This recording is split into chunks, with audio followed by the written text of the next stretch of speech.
right? So if you look at the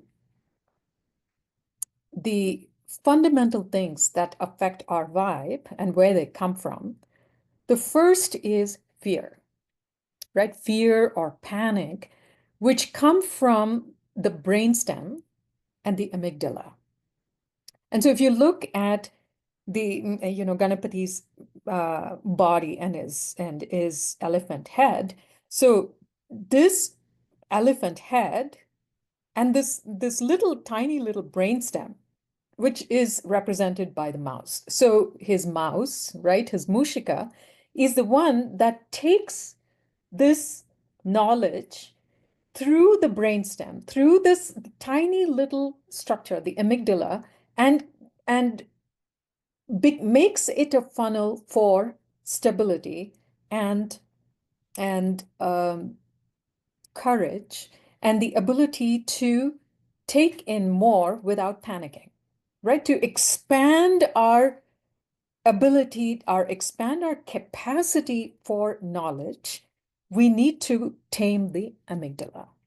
And that is represented by his head, as well as the even though it's such a big head, it can be maneuvered through the little mouse going through the brainstem, the amygdala, and these tiny little structures of the brain. The other big problem that we have, especially when it comes to sadhana, is a scattered mind. And the scattered mind comes from dysfunction of the thalamus. So if you see a scattered mind, even as I'm talking now, I'm sure your mind is going here and there, just like coming back, listening to one thing, and then going back into your own kind of reverie. That whole thing happens from thalamic dysfunction. And when you look at Ganapati, he has big ears, the capacity to listen and listen in a steady way without a discursive mind.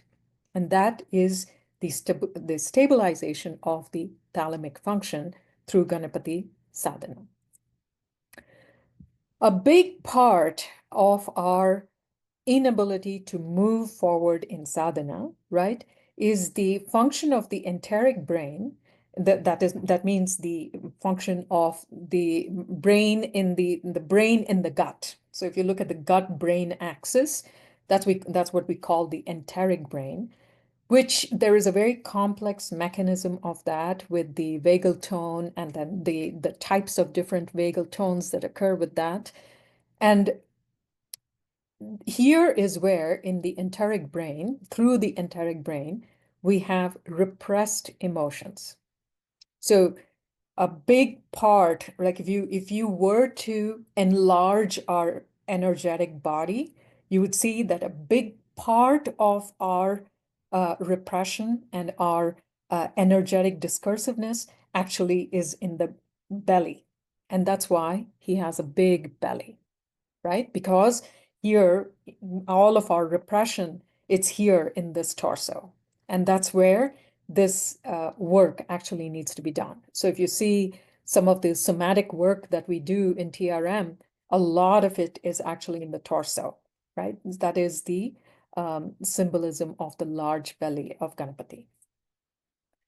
Then another problem that we have is addiction, right? Different types of addiction. So actually being addicted to my thought of me is itself an addiction, right?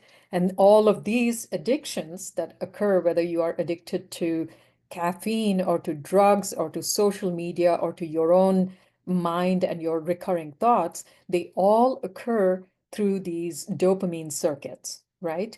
And there is actually a rasa of enjoyment in the addictions, right? You can see that even when something is not serving us, there is a rasa of sweetness in it, which is what keeps us addicted to that. And that is represented by his modaka.